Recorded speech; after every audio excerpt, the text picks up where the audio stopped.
What's going on, everyone? Welcome to the Healthcare Hustle Podcast. Today, we are joined by Georgina Dukes, Senior Director of Social Care Impact at Unite Us, a technology company that builds coordinated care networks of health and social service providers. Georgina, welcome to the show. Thank you. I'm so excited to be here with you all.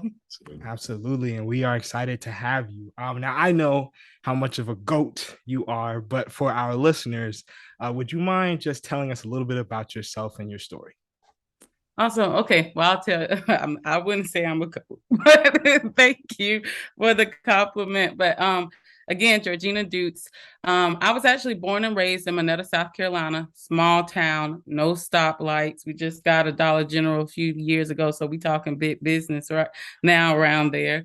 And my background is predominantly healthcare, so I kind of knew I was obsessed with healthcare from the very beginning. My mom was a certified nurse assistant, and she is who kind of introduced me to healthcare because she did that for hospice patients, and really were in their home, making them as comfortable as possible during their last 6 months here on earth. So it was just really important for her to expose me to that. And that's kind of where my love of healthcare came from. So did Clemson University undergrad, health science, did the Medical University of South Carolina for a master's in health administration. And through that entire time, I've worked all types of jobs around healthcare so that I could understand all the aspects of healthcare. My goal was to always feel like I could have a job. I don't want anyone to tell me how to do a job. Like, I want to know it all the way down to the entry level. So in the emergency room, I was the front desk. In the hospital, I was a patient transporter. Like, I wanted all the gritty jobs for me to learn the ins and outs of it. And so I progressed in the hospital and then really got interested in the tech part of healthcare and how we address social determinants of health to make sure we keep patients healthy, keep community members thriving. And then I switched to Unite Us. So that's where I am now, and really excited about the work that we're doing. So for the past 4 years, I've been working in the healthcare tech space. So that's a little bit about me and my journey, but I'm sure we can go into detail, whatever questions you may have about my experience and how I can support your listeners as well. Now, that was a little bit of an abbreviated, Yeah. I feel like, story for sure. Because, like you said, you've done a lot. You've done a whole lot within the healthcare industry.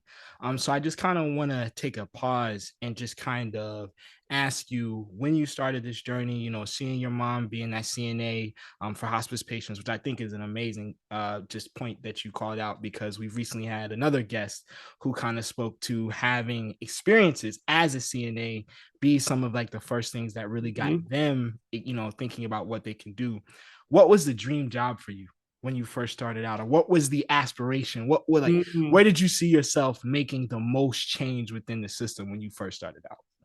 Yeah, so okay. So I will say when my mom, me and my brother, I have a younger brother, we would see our mom being a CNA, we just thought she was a bad nurse. We like all her patients die. If we were sick, we didn't want her to take care of us. We were like, we just had no understanding of hospice. So once she introduced us to it, like we were like, oh, okay, like this is like you're not making them sick. They are, ill, terminally ill. So I will say when she first introduced me to it, I thought in my mind like, okay, these people need help. I want to cure them. So my goal, or when I first went to undergrad, was I majored in microbiology because I wanted to create a cure for cancer. That was my goal. Like, I wanted to heal people. And growing up, I've always been obsessed with superheroes. I'm a Marvel geek even to this day. And every time like they would ask like what would be your superpower, it would be to heal people. So that's kind of where I was focused on in my ideal job. Now, all those sciences in undergrad combined with the math, I was like, no, microbiology isn't in my ministry. So I found a different way. Like, I took the academic tests that they offer at universities, your personality test to figure out what major you should major in. And they told me health science was for me because my values still lie in healing people, but the way my brain works, my skills and abilities are in business and tech. And so they had a health science with a emphasis on health administration, and that worked out for me. But I think I still feel like I get to heal people. It might not be just the scientific way, if that makes sense. No, it absolutely does. And that's just I love that. Real quick, who's your favorite superhero? Who is Oh, that person for you? for sure it's Beast from X-Men. So the blue Okay. is brilliant and he shifts to blue. I'm obsessed with Beast and they need to make a movie about him, but I'll do with the Avengers for right now. So Oh, I love that. That's definitely different. B, I saw you come off mute. I didn't know if you had a Yeah, well, follow up. first off, Georgina, I gotta say, huge shout out to you. I mean, every time I talk to you, it's just like, I not only do I learn more about you, but my respect for you grows. I appreciate everything that you've done for the healthcare community. One of the questions that I had really, I know you had an emphasis in regards to population health on like community care, transitions of care and management. Can you talk a little bit about what that is for our listeners who might not be aware of that being an avenue? yeah. In their healthcare career? Yeah, absolutely. So for me, I think that when you think about community health or transitions of care, a lot of times, a lot of us who go the traditional healthcare route, we are really told about just working in the hospital, right? Like that is what the patient experiences, that is what needs the most transformation. But what I've learned, like when working in the hospital, is that our doctors, our clinicians, the people who we're advocating for on the administration side are really brilliant. They've spent years and years trying to perfect their craft to make sure people are healthy. They can only do but so much, 20%, right? 20% of the journey. Soon as that patient is discharged, they back into the community. And as we know, as like people of color and just people who may have experienced challenging upbringings, when they go back, like whatever band-aid that doctor put on them is really hard to keep healthy. So they're going back to undignified housing. They're not going back to gainful employment. They're not going back to healthy foods. So when you're getting in healthcare and you're starting to say, okay, I'm not making as much of the impact as I wanted to make in the hospital side, that's when you start thinking beyond that square, right? You think, okay, what ways, well, when a patient transitions outside of a hospital, what does that look like? So there are avenues in tech that you could go. When you think transitions of care, you can think hospice, like I was just talking about with my mom. You can think home health care. You can also think just being in the clinic, the primary care or the cardiac rehab. There's so many different avenues outside of that box of the hospital, which is a huge important part of the healthcare journey. But in order to help those people who are doing that hard work in the hospital, we really got to make sure we're having it on both ends before the patient gets in the hospital and once they're discharged as well. Does that answer your question? Absolutely, yes, it does. And thank you for that clarification also. Thank you. Yeah, it's actually brilliant. And I feel like for Brandon and I, as emerging, young professionals still in the industry, like we hear you, and it's like, oh yeah, of course. Obviously, there's so many different routes and different entry points to care. So there's a lot of different spaces where you can kind of, identify where inequities are and where there needs to be equity. But at the same time, like as a young professional myself, I was very resistant to like leaving the hospital space, right? It was like, no, like I want to do it here. And you said something that I thought, like, I wrote it down and really speaking values to me. When you were in your collegiate, studies, and at that point in your career, you kind of were taking tests that, spoke to the values that you had as an individual centered around healing, but that business acumen as well. And I feel like a lot of young people of color, that's like the dream combination we want to have is like, we're dedicated to our communities. We understand the inequities. We're educated. We want to go here and we want to be sophisticated in terms of the business to ultimately address said inequities. Were you always about this like health equity life, or was this a journey for you in which you kind of were exposed to inequities and kind of saw like, oh wow, like there's some issues? Or did you come into the industry kind of already with this superhero cape on, like I'm coming to address the vulnerable populations and this is the kind of work that I want to do? No, I would say it's been a journey for me to get to that now Mm. because health equity is such a, I mean, it's always been there, but it's the new buzz, the hot new term. And I would say, like, I, when people ask me to like go and speak on DEI or health equity, because they're like, you are really great at talking about that. I'm like, what background do I have in that? like maybe because I'm a Black woman, you think, but also it's just like the thing is, I didn't learn about health equity in undergrad or grad. I didn't learn about health equity at the hospital. So I think it's back to your point of how I was raised, because I was raised by a single mom. I know how you apply for Medicaid. I was a single mom myself. I'm engaged now, but for 11 years, my son is about to be 11 in December. I was a single mom. I know how to get Medicaid. I know how to get WIC. I know how to get SNAP, food stamp benefits. I know how to navigate a really hectic, poverty-centered space because I've had to do that my entire life. So when I'm talking about how underserved communities, predominantly people of color living in underserved communities, what they go through and how we need to fix it, is because it's like, that's my family. Those are my friends. So I can't, it's just something in me, like, I'm not going to let them fail. Like, I felt like my purpose here is in this earth, or on this earth, is to make an impact and transform communities and impact lives. And the only way that I can do that is by making sure the community that I come from, my roots, are taken care of. So I think all that to say, equity wasn't this thing that like I knew that like all my classes I took, I've got certifications in it. It was just who I am. This is 30 plus years of raising this person, the poverty, overcoming that, and saying, I'm going to go back and make sure my community has the tools they need to thrive as well. Does that make sense? Oh, no, absolutely. Absolutely. That was very powerful, Georgina. I'll tell you that. Just kind of touching on what you were saying earlier in regards to, figuring things out in your career. And Winston really put it well, just like in regards to being able to match your skill set with your values. You've done that, masterfully. But hindsight, in mind here, if you were to go back and, talk to your younger self at the beginning stages of your career, what advice would you give her, a young Georgina coming up, like, hey, be aware of this, or, try to maximize this kind of opportunity, or leverage this network, or whatever the case may be? Okay. Well, young Georgina was all about acronyms and things that she could easily remember. So one of the things that like I would tell her, and I tell other young professionals too, is remember pie. So when you're first starting out, PIE, think of it like a piece of pie. And I don't know, Winston, if I told you this before, because I know we've had conversations where we met, but when I think of pie, like if you're passionate about something and you're really trying to climb in your career, think about pies and PIE, and half of that pie is a P. And what that P stands for is perform. You have to perform, and you have to execute every single project given to you, no matter what it is.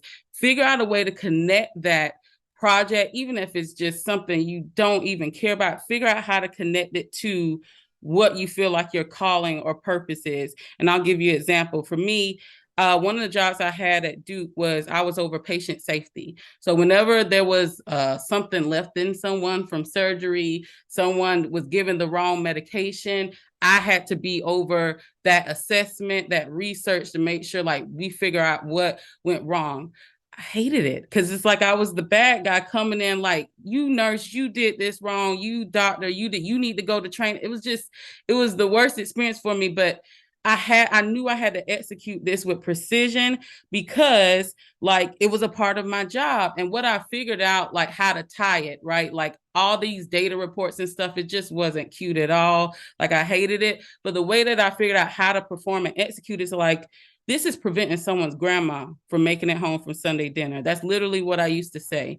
Like, and so me making this dashboard, me talking to this physician, me making this, putting my own jazz and spin on it in my Georgina way, like I'm getting someone's grandma home by Sunday dinner because our hospital did something wrong. And that's what clicked to make me perform every single time consistently. And that's what you call BE, Black Excellence. We got to perform every single time consistently. So I would say P is half the battle. The I is image.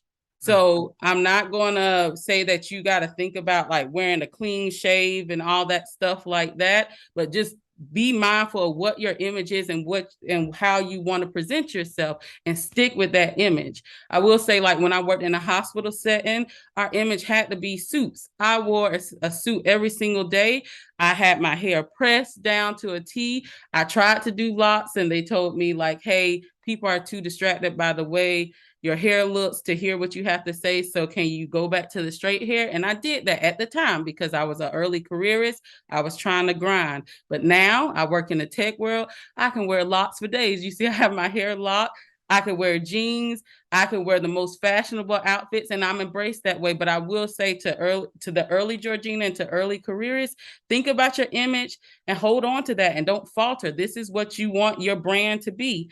And then the last one is the E, and the E is the exposure. So you got the PIE.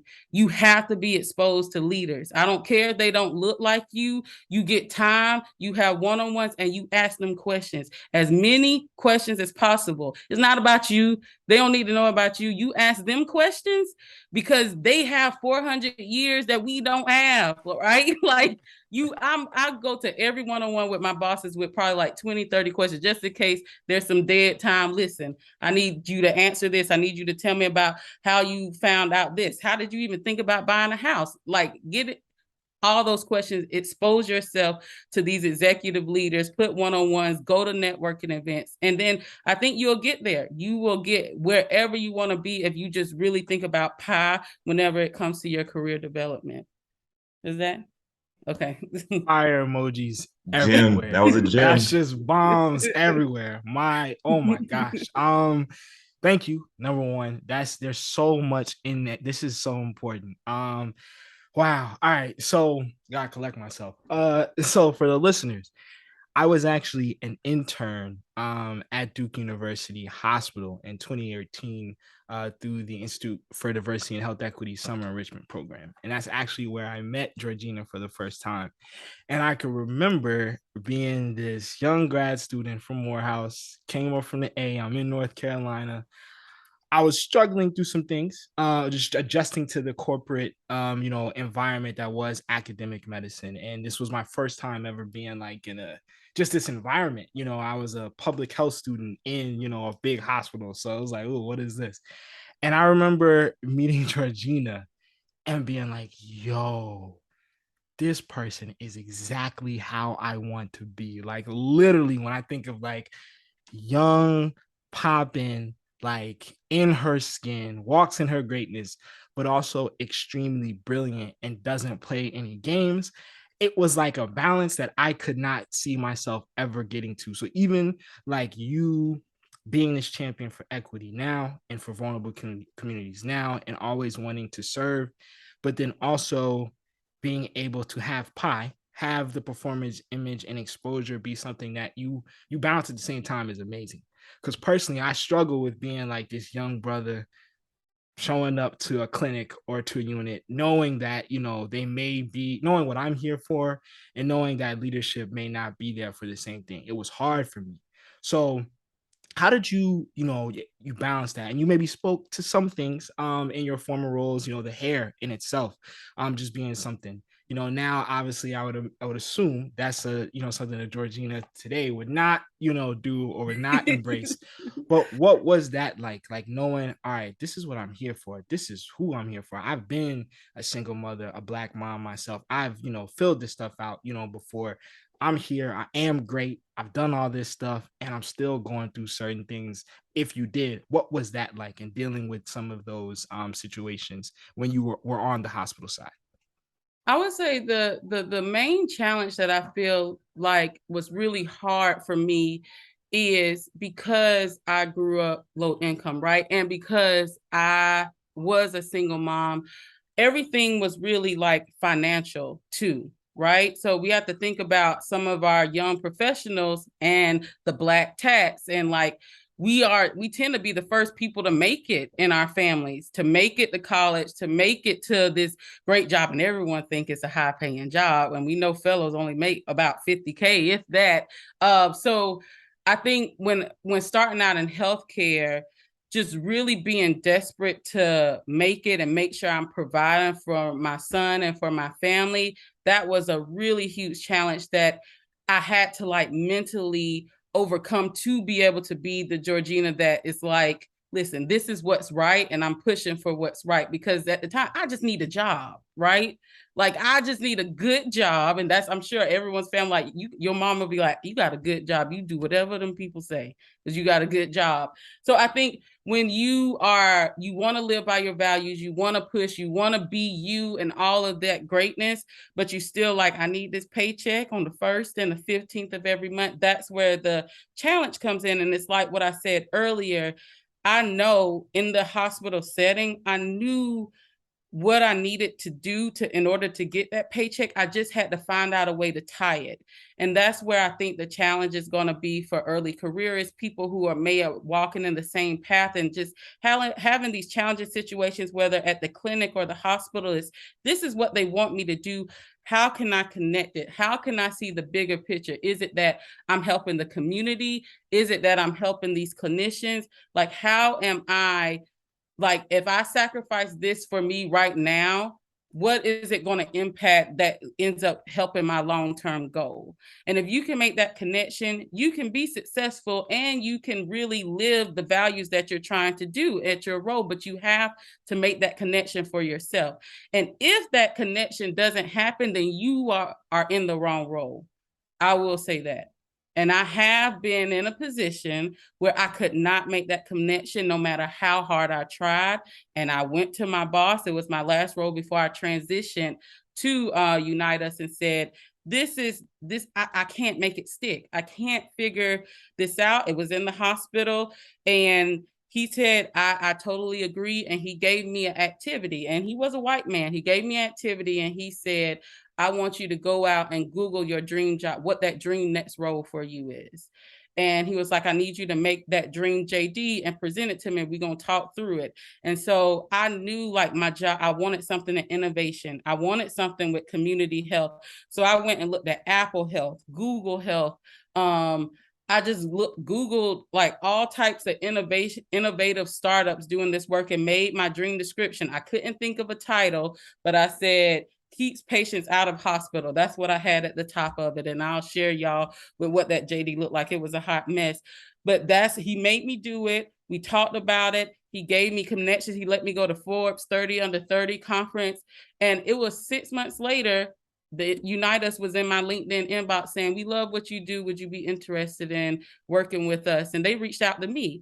So I think manifestation is a whole different conversation. But if you are in that wrong role, then immediately start thinking of your exit strategy and how to get out, and using allies within that healthcare organization to help you get there. I know that was long-winded, but does that make sense? Oh no, that was perfect. Honestly, you're dropping a lot of gems on us. I'll be honest. It's a lot to process all in one session. I'm be honest with you. But it all hits home. It really does. And I want to actually touch on something that you were speaking to a little bit just now, in regards to, as early careers, we're oftentimes kind of forced to pick between sticking to who we are or adjusting to our environment. And I think, it's a difficult choice, but what would you say is the better of the options, or how do you navigate that kind of decision-making process? Because I know me personally, if I come into a situation or an organization, I don't want to be a wrecking ball, but I also do want to be an agent of change. And I understand it doesn't happen overnight, but just handling that situation with care, how do you think is the best way to go about it? I think there's a balance. And I think it's about, one of the things that I've learned when I'm trying to be myself at an organization, and I'm doing disruption in a healthy way, is about, as long as you have the relationships, you can do that.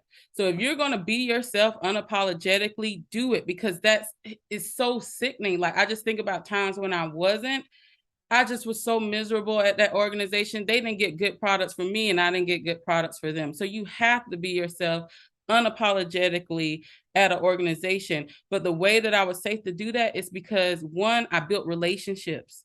I built relationships with everyone up to the CEO I've had a one-on-one with. I wanted them to understand who I was as a person and what I cared about. And the second part is, I did the work.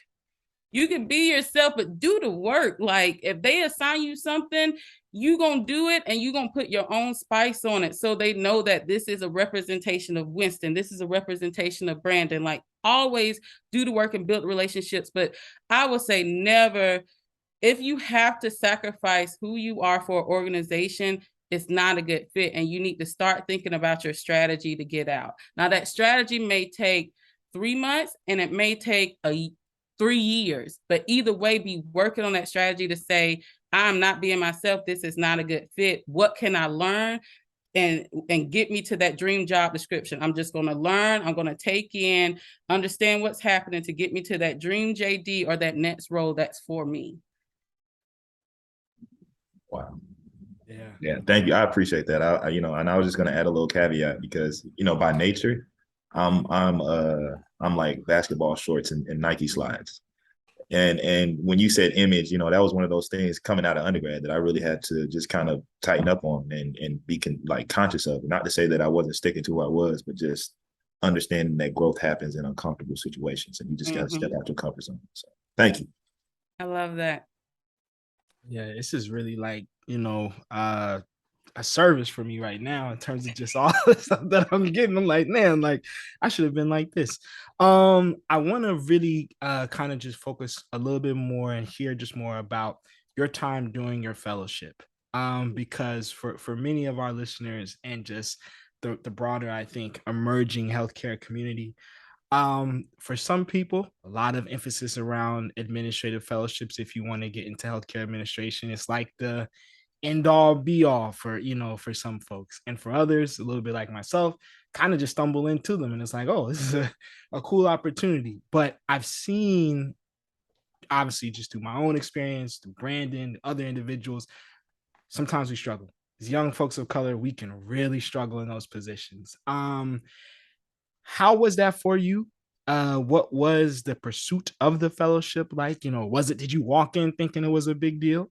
And did you feel like you were indebted to the organization in any particular way to stay there and serve? And then just leaving academic medicine after your experience at Duke, after the fellowship in your multiple positions, what was that transition like? Knowing that, all right, I'm leaving this big, supposed place now, and I'm going, to be in a new space. What was all that like for you? Ooh, this is a good.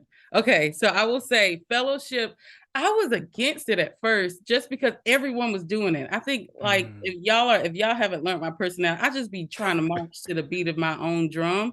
And because everyone was doing it, I'm like, I don't want to do that. But then I'm like, well, what am I going to do? And I need, like, again, I think I was a mom, again, a single mom. Then I'm like, fellowship started in November. And so if they don't work out, I can just try to really focus on getting a job by May. Like, so that immediately became my plan of survival at the time. So back in my day, I'm a little bit older, they didn't even have that match program or whatever you have to submit to. So just be mindful of that when I'm telling you the story. But I applied to 17 places. So I did my research. I knew I wanted to stay on the East Coast. I wanted to be in driving distance from my family because, again, single mom, again, survival for me and Romeo. So I applied to 17 places along the East Coast. And when I tell you, I put my all into those applications and the personal statements and the essays. I put my all. And I will say this is a point just to encourage anyone listening: is really put yourself into those personal. It's personal. Like, I've reviewed so many people who want to go to become a fellow or a resident at a hospital after grad school, and it's just, there ain't no spice. And I'm like, you the most saucy, spicy person, and you ain't add none of your personality into this essay. Do better. Like, I remember one of my essays that I kind of started with, personal essay, started with, my mom's a bad nurse, all her patients die. Okay, who gonna put that down? You read that, like, you gonna want to learn more. So really make sure you're catching the people with the beginning of your essay. So all that to say, 17 places I applied, sent that application with that personal essay, my mom's a bad nurse, all her patients die.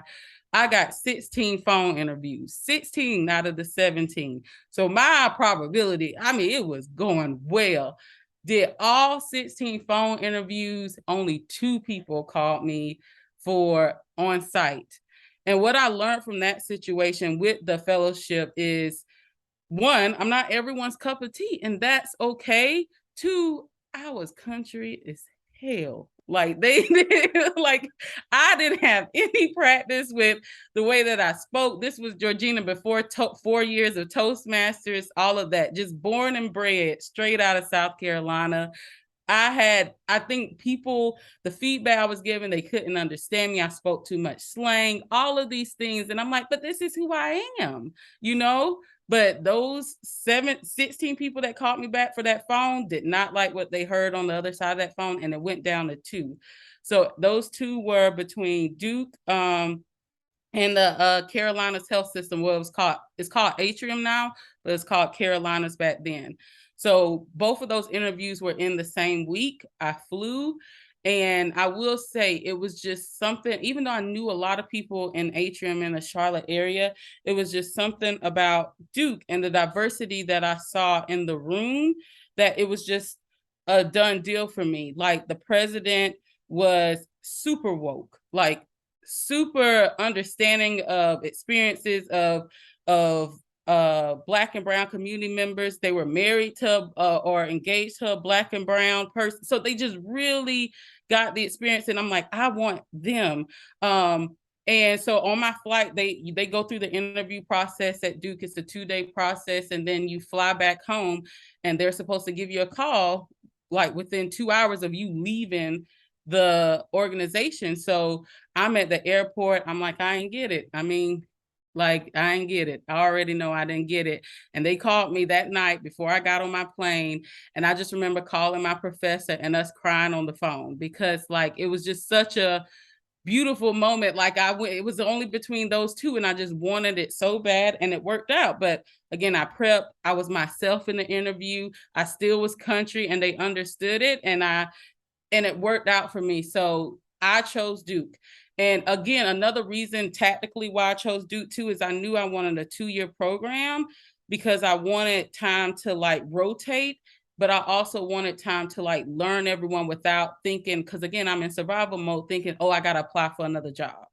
Right? Because if you do a 1-year program, you get in there, you rotate 6 months, then them last 6 months, you really thinking about, where's my next job going to come? Where's my next money going to come? So I wanted like a year breather to just really learn. So I don't know if people factor that in.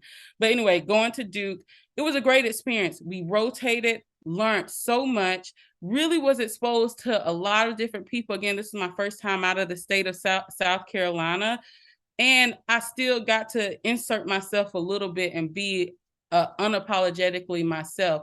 I will say, just to go to your point too about did I feel like I had to be loyal to them? I really did. Like, after the fellowship was over, I felt like I had to get a job there, like, to show I'm grateful for you all for even considering me.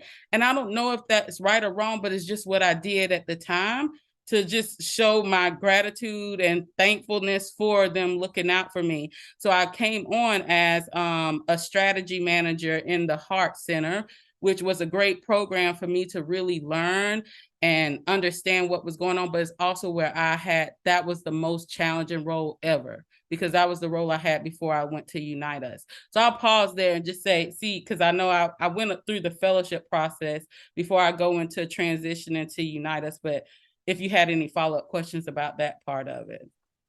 No, I think what you said so far is brilliant. And I kind of just want to, and I don't want to, tee it up for you in any certain kind of way. So if I'm wrong, please correct me.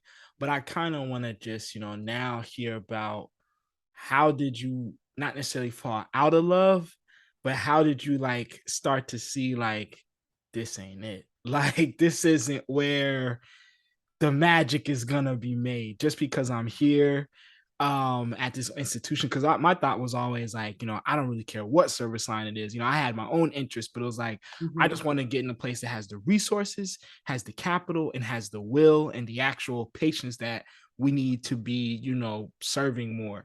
And so I was so gung-ho to get whatever.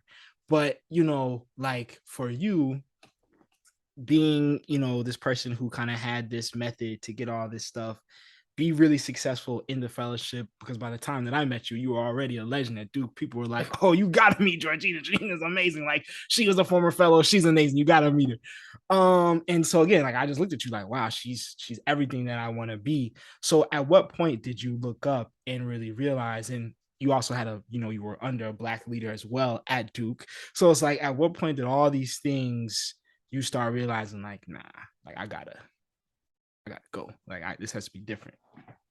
I think one of the things was I couldn't make the impact that I wanted to make. Like I felt like I couldn't really live the purpose that I wanted to do. And I've had a lot of conversations with that Black leader as well, and they felt the same way. And so that's another thing. Like when you're under a Black leader, you have to protect them too, right? Like you can't expect them to like, Wow. when you in this position, look out for like, ooh, they fighting it for us, all of us. The highest Black leader at your organization, I guarantee if you were to go have drinks with them, they might cry to you because they are really fighting for all of us. And once I saw like the struggles they were having to even protect me, it was just like, you know what, I have to make peace with this. So again, they encouraged me to talk to that white leader. We went through the JD, and that was my way out. But I will say it was just one incident that I was like, that just made me say, I'm done, like fell out of love. And it was because I was leaving work, and everyone has a routine. I encourage everyone to get a routine when you're leaving work. But for me, when I'm leaving work, one of the things I do is like, clock out. We have to swipe our card to badge out the hospital. I put my headphones on and I listen to trap music and I walk to the car. Like that's what I do. And it's about, where we have to park at the hospital is really far. It's about a half a mile away. And there were several leaders, or I will say several clinicians or people who had power at the time, were really disturbed because I guess they could hear a little bit coming out of my headphones when I was going down the elevator. And then I guess they saw me walking across the street with headphones, and they reached out to my boss at the time and was like, how dare Georgina be listening to that and wearing headphones walking out of the hospital? And I'm like, I'm walking, like I'm clocked out. It was all this, but it was like such a heated discussion and like a write-up and all of this stuff. And I'm like, I can't even be me. Yeah. I can't listen to Gucci like walking out of the hospital. Like, this is crazy. At that point, I was just like, you know what? You're going to find any and every reason not to like me, not to support me. And you're really giving my manager an extremely hard time.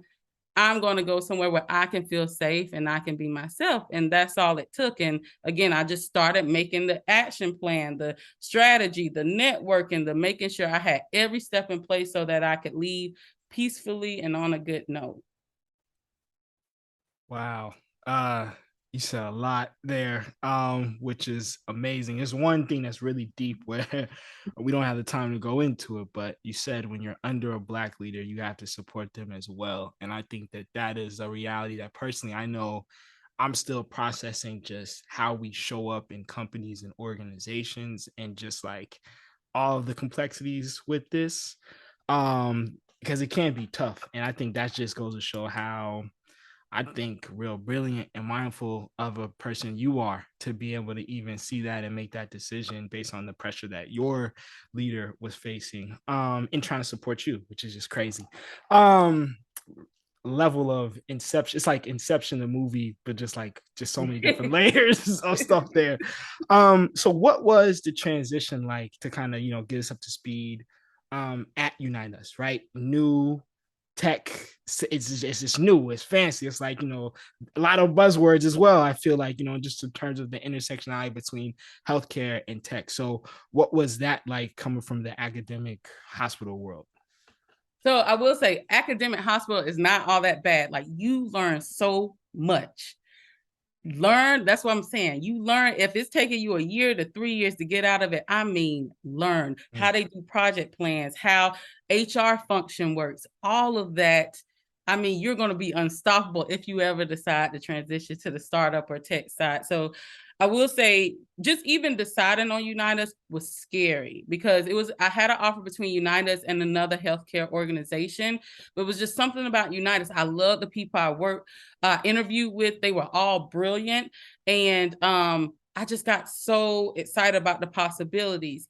And when I went and gave my notice, there were so many people afraid for me at Duke and at like my previous institution or whatever, because they were like, this is a startup. We know you're a single mom. Like they could go under tomorrow. Like, what are you doing? Like, and I just had to walk out on faith. So I will say that too. Like, if there are people who are thinking about switching from what is seen as safe in the healthcare industry, like a hospital or a clinic, you're going to get pushback from not only your coworkers, but family and friends too, because this world is seen as so foreign. But you got to pray to whoever you pray to and really walk out on faith. So for me, Unite Us was it. So I entered the organization, and at the time, it was probably about 30, maybe 40 employees at the time back in 2018.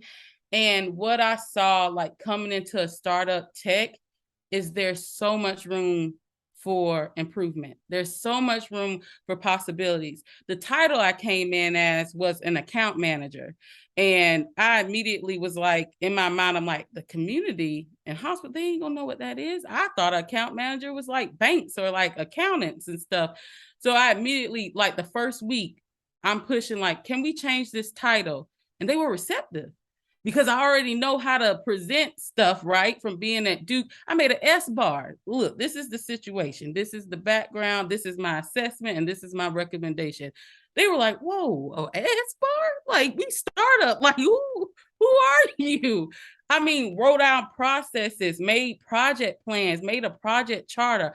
All of those skills during that horrible year that I learned made me a beast when it came to the startup world. So I will say transitioning to tech was a beautiful thing, but also I felt like it was a gift for them too, for them to recruit someone with this healthcare experience. So again, to your listeners, if you are considering transitioning to tech, think about what all you've learned, and because that is a gold mine. The tech industry is increasing so much because healthcare is such a complex dinosaur that has not really evolved.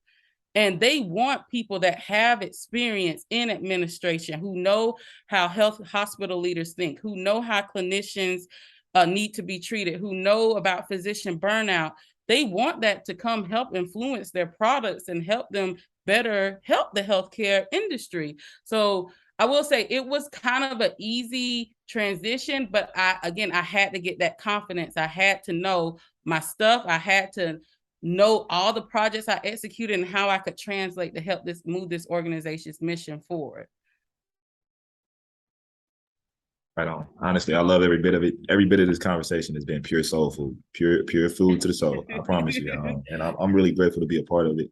I'm glad we got a chance to pivot a little bit from the conversation into like the industry that you're in now. And for those of our listeners, and even me included, I would love to know what are some of those more buzzwords. What are some of those more industry trends that you're seeing now? Coming from the academic medicine over to IT, are you being exposed to more things than you were before your transition from your fellowship into your role at Duke? Or yeah, I think so. I feel like the exposure I've had working at a tech company has allowed me to think more broader or bigger when it comes to healthcare. And I'll give you a few examples. So again, my first role within Unitas was we transitioned to community engagement manager. That was the title. And what our job was to onboard community-based organizations, government agencies, hospitals, and health plans to the technology so that they can address social determinants of health for any North Carolinian. So if I go to the hospital and I have my son has asthma, right? And they say, well, it seems like it's like black mold or something in the home. I could go to a community-based organization, a church, and say like, hey, I really need help like getting out of this home or repairing this black mold in the home. And they can be someone that I get connected to through Unitas. So that was like the goal, but also in that role, like, so I'm telling you how the technology works and how it fits in and what my job was in that role. But as you can see, just as a community engagement manager, I then began getting exposed to how all of these different hospitals operate. So I'm working with Duke because that's where I had the relationship. I still left on good terms. I was connected to so many people working with Duke, but then I'm working with UNC too, right? That's only 10 minutes down the street.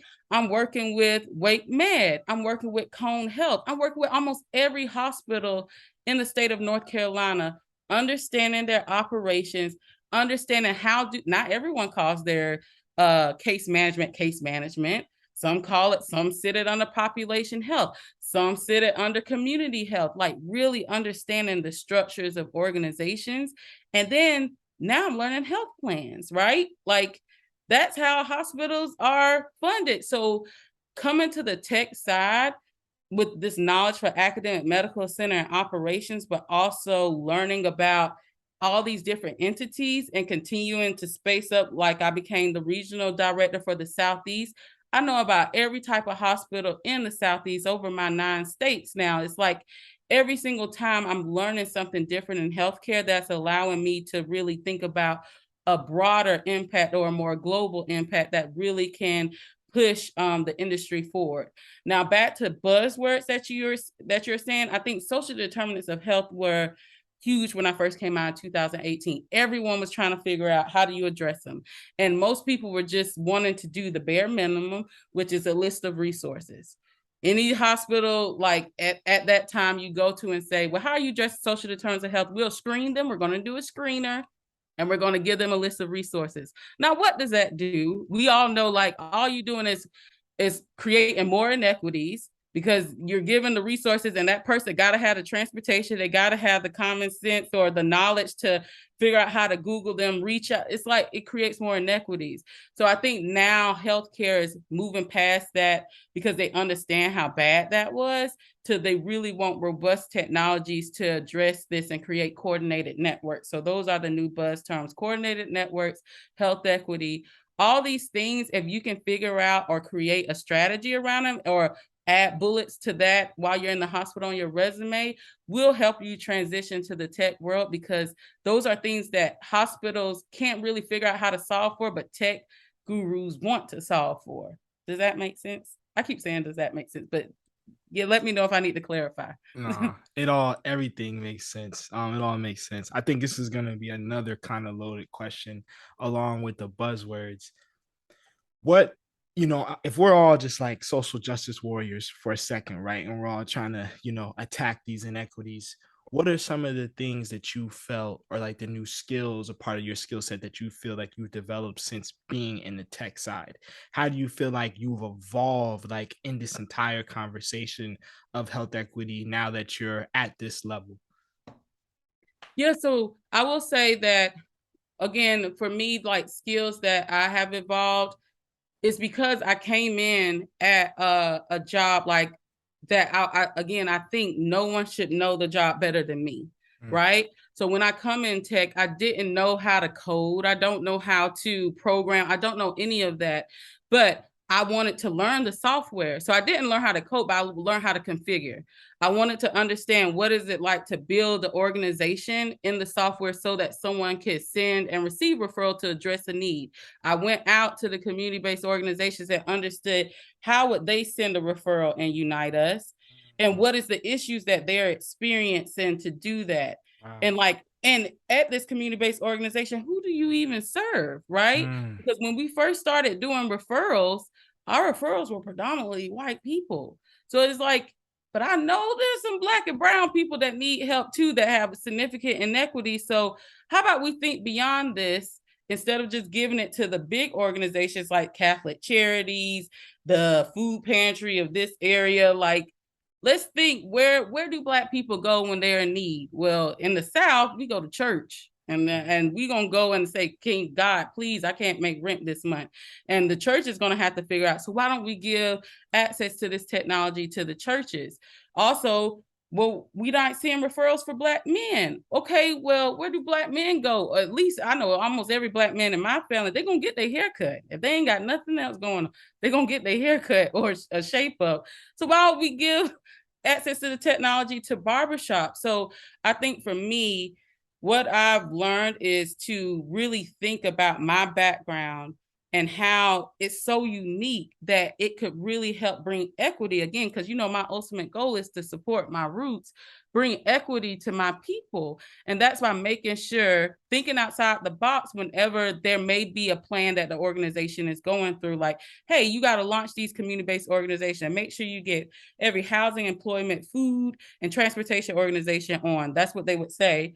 And I would say, well, no, if you really want to impact this community, we need every faith-based organization too. We need every childcare organization too. We need every barbershop as well. So all that to say, I think those type of skills of like advocacy, being confident in what you know, even though, again, you don't have a certificate in it, but you know this because of your upbringing and what you've experienced, vocalizing that. And I would say Toastmasters taught me how to articulate it in an extremely concise way. 1 or 2 minutes, this is what we should do. Let me know if you need further clarification. And the same thing with the hard skills of configuring, understanding the technology to a point where you can articulate that as well. I think what this comes down to, the overarching skill is communication. And that's where I would say, if you're going to invest in a skill for yourself, I don't know if you need to take a coding boot camp class or any of that, but really invest in like being able to communicate and code switch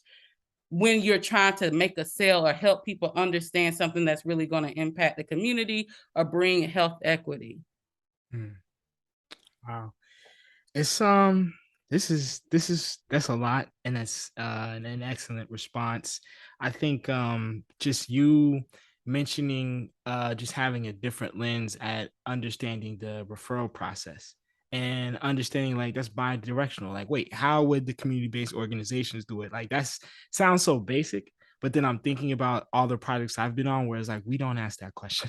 Like at all, like never. And so it's just it goes to show how powerful I think this thinking could your thinking has been, your mentality has been.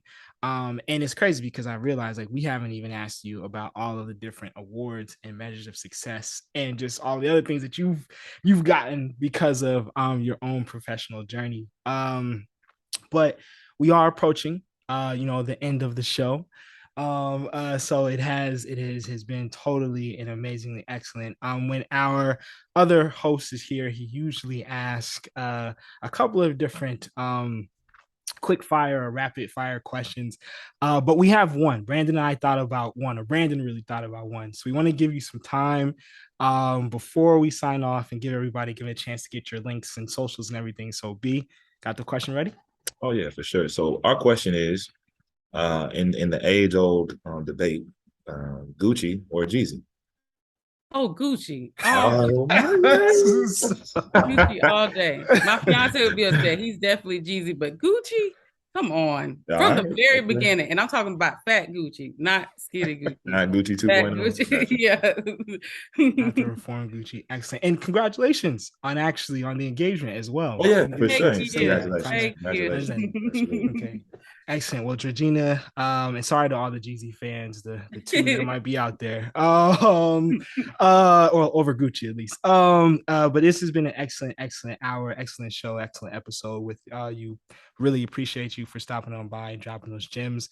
Is there anywhere that folks can connect with you online, website, Twitter, LinkedIn, any social media channels that you want to plug as you can continue to grow and boss up and just inspire young folks like us to be the best that we can be? Yeah, so you can connect with me on LinkedIn at Georgina Dukes. So it's just Georgina Dukes, as well as Twitter at Georgina Dukes. And I would love to connect. I'm always excited to make sure I'm supporting you all, your growth, exposing you to different ideas when it comes to bringing equity to community through health innovation. So please hit me up.